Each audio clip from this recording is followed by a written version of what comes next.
அங்க பாரு கெட்டவள வாசல் இருக்கும். வாசனை வர தெரியாது கூட சாப்பிடுங்கடா. என்னடி நம்மள பத்தி எதுவும் சொல்றாங்க? அதுக்குதான் நம்ம மேல பொறாமடி. நம்ம அழகா வாட்டர் கேனு டிஃபன் பாக்ஸ் எல்லாம் ஸ்டைலா எடுத்துனா நம்ம மேல பொறாம. இங்க பாரு எல்லாம் ஒரு சொட்டு ஒழுகுதா, அங்க பாரு எப்படி ஒழுகுதுன்ட்டு. ஆமா ரொம்ப ஸ்டைல் தான். உடனே பாதிக்கு மட்டும் தெரியும் உங்களுக்கு. இவங்க அப்படியே ஸ்டைல் பேபிங்க.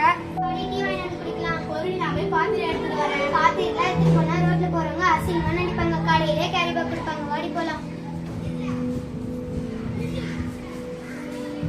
ஏமா சுட சுட பிளாஸ்டிக் கவர்ல டீ வாங்கிருங்க. அது வயிற்றுக்கு எவ்வளவு கெடுதல் தெரியுமா? அண்ணே விடுங்க, இதுங்களாம் சொன்னா நம்ம திருந்து போறீங்க. நீ அந்த பெசுங்க சொல்றதெல்லாம் கண்டுக்காத. நீ வாடி. நீ தான் பிளாஸ்டிக் கவர்ல எடுத்த, அது 2 கிளாஸ் இருக்கு. அதெல்லாம் ஊத்தி குடியம்மா. பெருசே உன் வேலையை போய் நீ பாரு. பெருசே நல்லது காலையில நீ வாங்க. என்னமாச்சு? அப்பயே சொன்ன பிளாஸ்டிக் கவர்ல டீ எல்லாம் வாங்கி குடிக்காதீங்க. கேட்டீங்களாமா? அப்பயே தினமும் பிளாஸ்டிக் டிஃபன் பாக்ஸ்ல சாப்பாடு எடுத்துட்டு வந்து சாப்பிட்டீங்களா? அப்ப நல்லா இருந்துச்சா? பிளாஸ்டிக் கவர்ல பிரியாணி வேணும் சாப்பிட்டீங்களா? அப்ப நல்லா இருந்துச்சா? விதவிதமா ஆர்டர் பண்ணி பிளாஸ்டிக் கவர்ல சாப்பிட்டீங்களா? அப்ப நல்லா இருந்துச்சா? அண்ணா நீங்க சொன்னது அப்பவே கேட்டுக்கு நான் கேட்காம போனது எங்க தப்பு தானா? இனிமே பிளாஸ்டிக்கே பயன்படுத்த மாட்டோம்னா.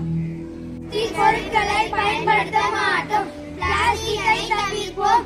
ஆரோக்கியமாக வாழ்வோம்.